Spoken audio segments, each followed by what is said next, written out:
So, don't be foolish, but understand the will of God in marriage.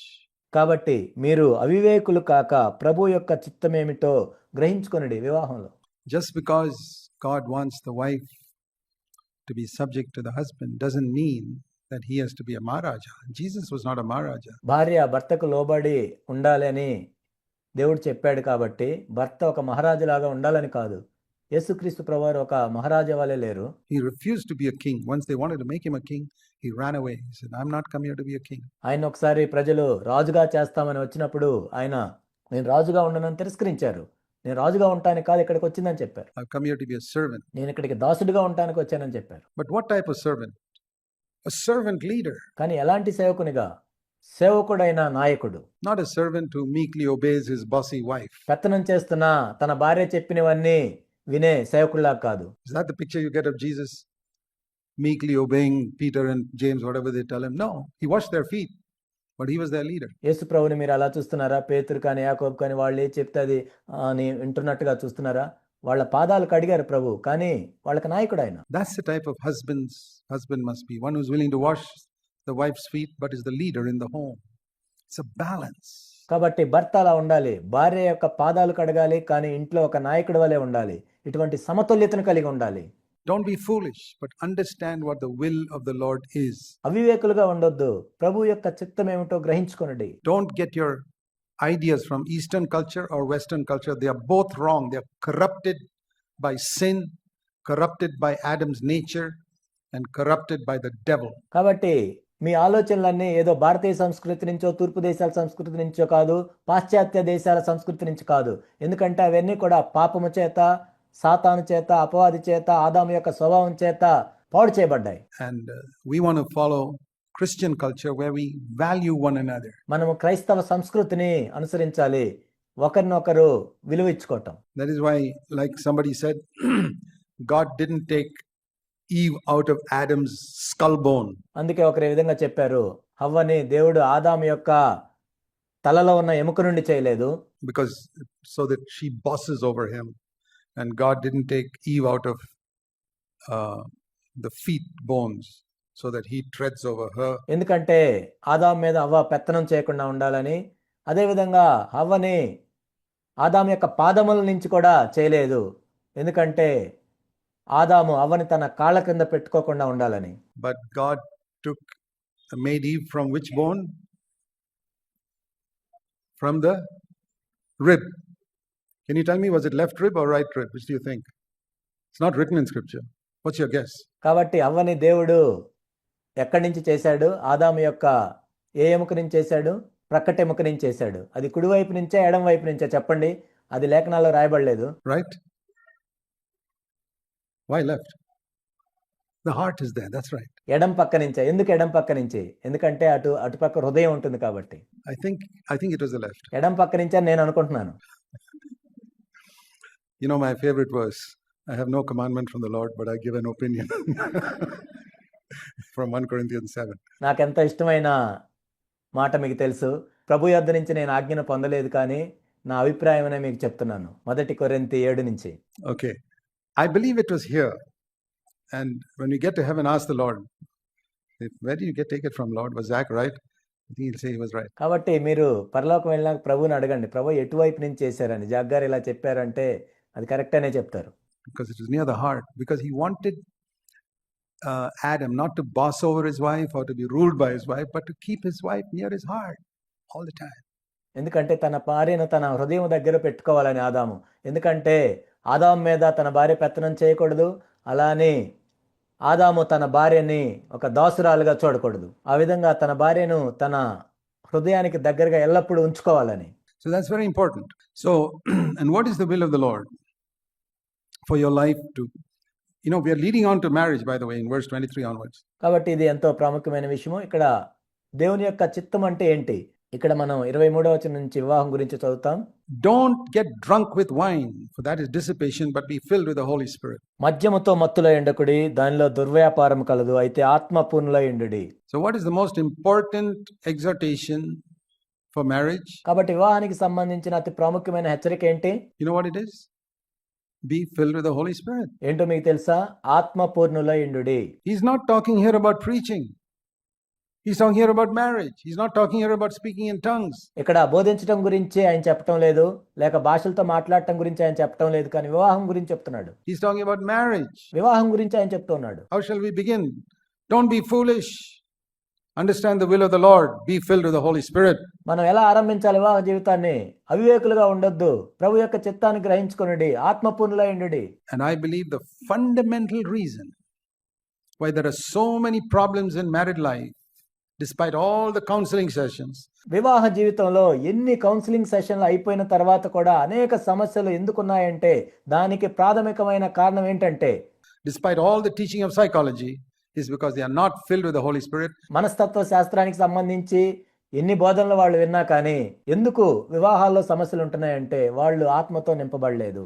And the fundamental reason they are not filled with the Holy Spirit is they are not eager to be filled with the Holy Spirit. వాళ్ళు ఆత్మతో ఎందుకు నింపబడలేదు అంటే దానికి ప్రాథమికమైన కారణం ఏంటంటే వాళ్ళు ఆత్మతో నింపబడటానికి వాళ్ళు ఆసక్తి కలిగి లేరు. That's the reason. Why am I not filled with the Holy Spirit? Well, you're not desperate. అదే కారణం. సహోదరుని ఎందుకు ఆత్మతో నింపబడలేదంటే నువ్వు అంత తీవ్రంగా అడగలేదు. You know the one place in the scripture where Jesus said, how much more will your heavenly Father give the Holy Spirit to those who ask him? Do you know where that is? మీకు తెలుసా లేఖనాల్లో ఒక చోట ఉంది, అది పరిశుద్ధాత్మ గురించి అడుగు వారికి మీ పరలోకపు తండ్రి ఇంకా ఎంతో ఎక్కువగా ఇచ్చును కదా అని ఎక్కడుంది? You don't know? It's in Luke 11. Turn there for a moment. తెలీదా మీకు? లూకాసు వార్త 11వ అధ్యాయం. Because he's telling us there how we can receive the Holy Spirit. మనం పరిశుద్ధాత్మని ఎలా పొందగలమో ఆయన అక్కడ చెప్తున్నారు. You know, you may think your problems are this, that and the other. I want to tell you in Jesus' name, those are not your problems. మీరు అనుకోవచ్చు నా సమస్య అది ఇది ఇదని. యేసు నామములో నేను చెప్తున్నాను, అవి కాదు మీ సమస్యలు.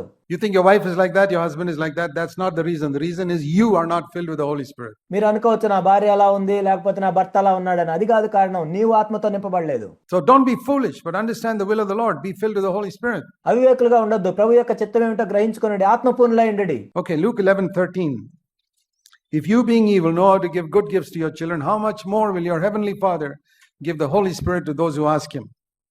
How many of you have asked him? లూకాసు వార్త 11వ అధ్యాయం 12, 13 మనం చూసినట్లయితే, కాబట్టి మీరు చెడ్డవారైండి మీ పిల్లలకు మంచి ఈవులను ఈయన ఎరిగి ఉండగా పరలోకమందున్న మీ తండ్రి తన అడుగు వారికి పరిశుద్ధాత్మను ఎంతో నిశ్చయముగా అనుగ్రహించునను మీలో ఎంతమంది ఈ విధంగా అడిగారు? And he told us how to ask also. Not just ask, but how to ask. కేవలం అడగమనే కాదు, ఏ విధంగా అడగాలో కూడా ప్రభు చెప్పారు ఇక్కడ. How to ask is very important. I'll tell you how to ask. ఎలా అడగాలి అనేది కూడా ఎంతో ప్రాముఖ్యమైన విషయం. నేను చెప్తాను ఎలా అడగాలో. Verse 5. Supposing one of you has got a friend, goes to him at midnight and says, friend, lend me 3 loaves.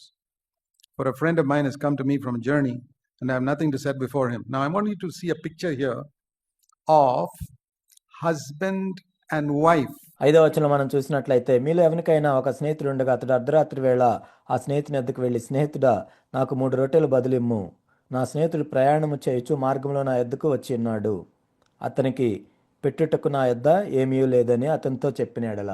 ఇక్కడ ఇది భార్యాభర్తల గురించి అని ఒక సాదృశ్య రూపంగా మనం చూద్దాం. Okay, 2 people in a home.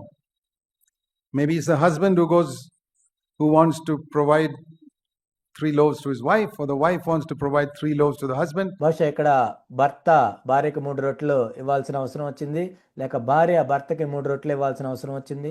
The meaning here is, here it's a friend, but I want to take this as a picture of husband and wife. The husband is hungry for something. The wife is hungry for something. I don't mean physical food. ఇక్కడ స్నేహితుడి గురించి రాయబడి ఉంది, కానీ భార్యాభర్తల గురించి మనం చూసినట్లయితే నీ భర్త ఆకలి కొని ఉన్నాడు, లేక నీ భార్య ఆకలి కొని ఉంది అంటే భౌతిక సంబంధమైన ఆకలి గురించి కాదు ఇక్కడ. Something the husband needs. Something the wife needs. భర్తకి ఏదో అవసరం ఉంది, భార్యకి ఏదో అవసరం ఉంది. And you can be an irresponsible husband or wife, like this friend could have said when his friend came to his house at midnight, hey listen, I don't have any food, just go to bed man. ఇక్కడ ఈ వ్యక్తి చెప్పినట్లుగా తన స్నేహితుడు వచ్చినప్పుడు, నా దగ్గర ఏం ఆహారం లేదు, మేము పడుకొని ఉన్నాం అని చెప్పినట్లుగా బాధ్యత లేని ఒక భర్తగా భార్యగానే ఉండొచ్చు. Don't be make a fuss over food. The guy is hungry. అక్కడ ఒక వ్యక్తి ఆకలి కొని ఉన్నాడు, కానీ ఈ వ్యక్తి ఏమంటున్నాడంటే ఎందుకు దాని గురించి అంతసేటుగా అడుగుతావు అంటున్నాడు. Maybe he came from a long journey, hadn't had any food for 3 days. and you send him to bed. Go to sleep. He's dying of hunger. బహుశా అతడు ఎంతో దూరం నుంచి ప్రయాణం చేస్తూ వచ్చాడేమో, 3 రోజుల నుంచి ఏమీ తినలేదేమో, వెళ్ళి పడుకోమని చెప్తూ ఉన్నాడు. అతడు ఆకలితో చనిపోవడానికి సిద్ధంగా ఉన్నాడు. And that's how your wife is or your husband is. There's a need there which you don't seem to be bothered about. You say, yeah, forget it, that's not a big problem. నీ భార్య అలా ఉంది, నీ భర్త అలా ఉన్నాడు, అటువంటి సమస్య వచ్చినప్పుడు అదేం పెద్దది కాదులే, మర్చిపో అని చెప్తున్నాను. It may not be a big problem for you because your stomach is full, but that person is hungry. ఇది నీకు పెద్ద సమస్య అయి ఉండకపోవచ్చు, ఎందుకంటే నీ కడుపు నిండింది, కానీ ఆ వ్యక్తి ఆకలితో ఉన్నాడు. So what does this chap do? See that as a husband or a wife. కానీ అక్కడ ఈ వ్యక్తి ఏం చేశాడు? ఇక్కడ భార్య కానీ భర్త కానీ ఆ విధంగా ఉంటే Goes to the neighbor, and the neighbor is God, by the way. Should be.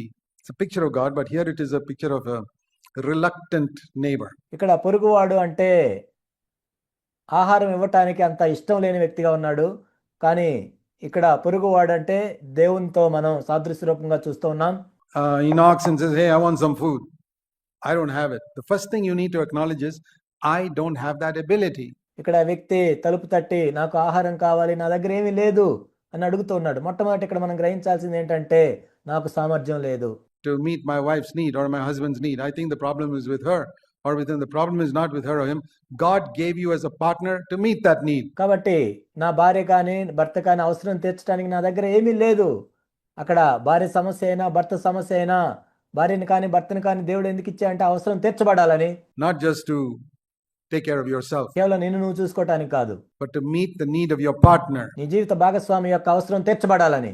I don't know whether all of you recognize that God gave you to each other to meet a certain need in the other person which he or she cannot meet themselves. మీరందరూ గ్రహించారో లేదో నాకు తెలియదు, కానీ భార్యాభర్తలుగా దేవుడు మిమ్మల్ని ఎందుకు చేశాడు అంటే వాళ్ళు తమంతట తాము అవసరాన్ని తీర్చుకోలేదు కాబట్టి మీ ఇద్దరిని దేవుడు జతపరిచాడు. God gave you to meet that need. ఆ అవసరాన్ని తీర్చడానికి దేవుడు నియమించాడు.